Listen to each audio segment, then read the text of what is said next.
Ever felt like a game just didn't click on your first few tries, but its sequel had you glued from the beginning? That was me, with Death Stranding.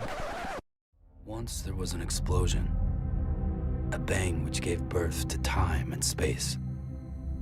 Once there was an explosion, a bang which set a planet spinning in that space.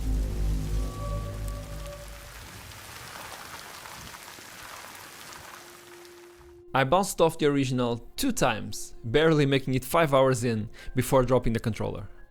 I was finally able to understand how good it was on my 3rd and final try this last year.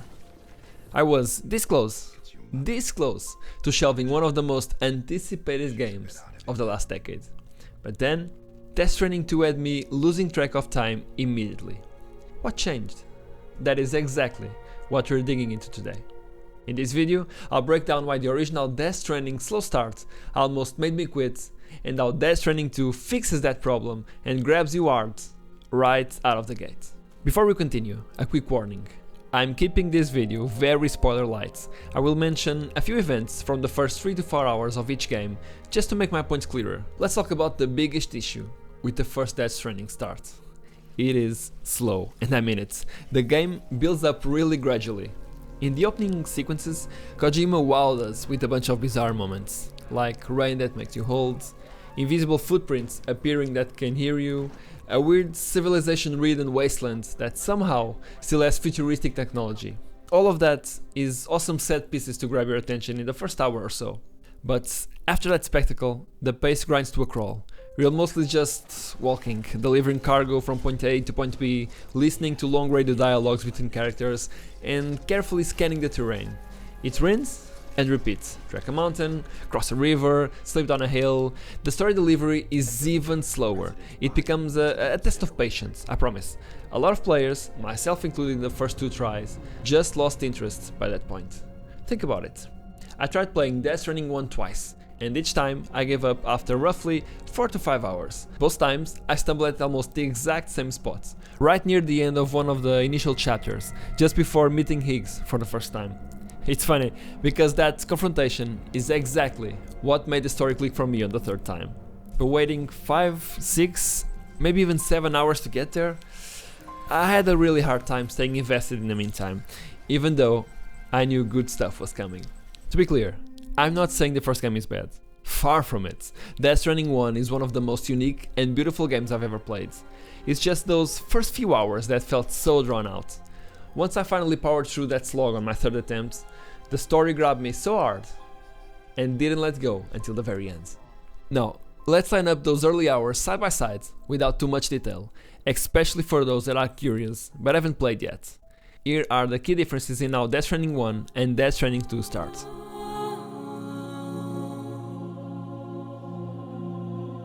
In Death Stranding 1 first 3 hours, you're mostly exploring and delivering packages, with only occasional story bits, even if the packages being delivered are just weird.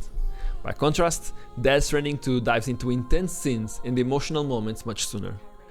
The sequel doesn't make you wander aimlessly for too long. It drags into all the drama very early. Sam starts Death Stranding 1 pretty empty-handed. You barely have any useful tools or weapons, you basically just have your cargo and not much more. In Death Stranding 2, however, it gives you gear from the start, from actual firearms to new gadgets, so you're empowered to do interesting stuff right away.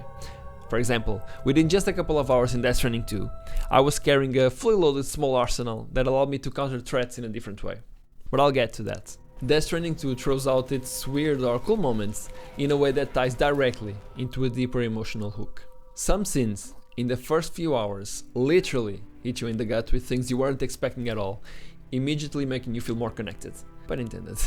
It's almost like Death Stranding 1 was slowly building up tension for a big reveal, while Death Stranding 2 just jumped straight into that same reveal. The first game's early surprises were fun, but the seconds are just that more intense. In Death Stranding 1, mules and BTs show up gradually and often feel optional. You could stick around or just avoid fights entirely if you wanted.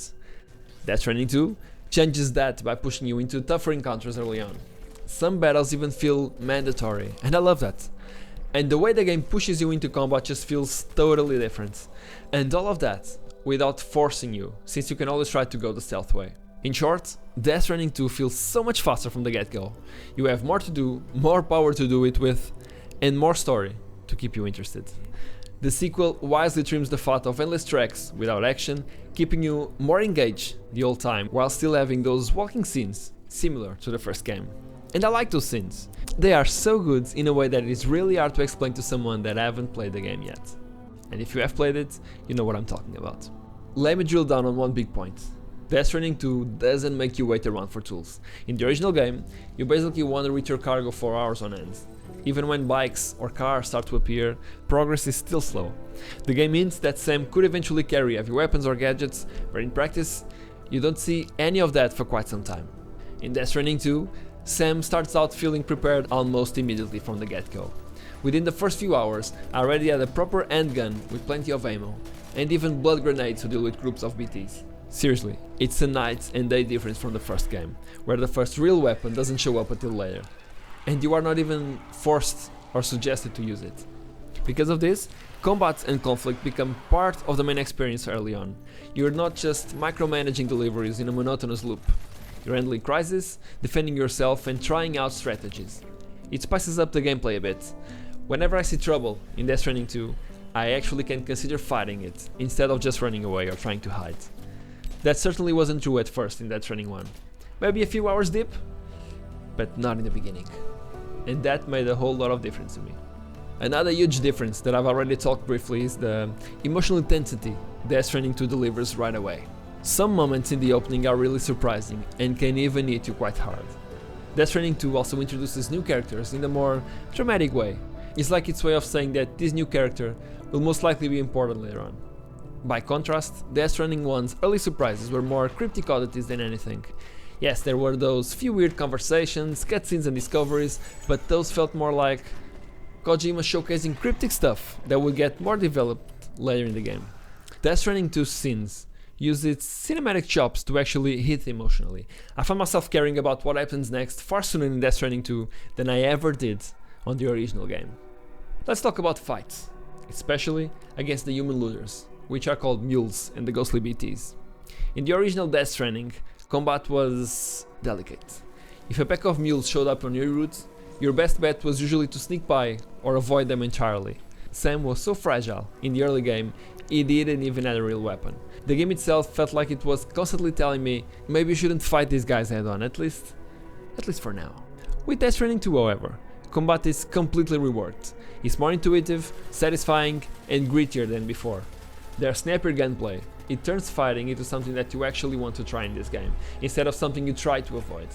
Here's a breakdown of the combat changes. Death Stranding 2 gives Sam real weapons early on, like handguns, rifles, and better melee tools. In Death Stranding 1, early fights felt tense and clunky because you barely had anything to use. In Death Stranding 2, however, pulling out a gun actually feels good and powerful, and if you run out of bullets, you most likely have another weapon with you to quick swap. Then you have forced engagements. Remember how in Death Stranding 1 you could skip most mule encounters just by walking around them?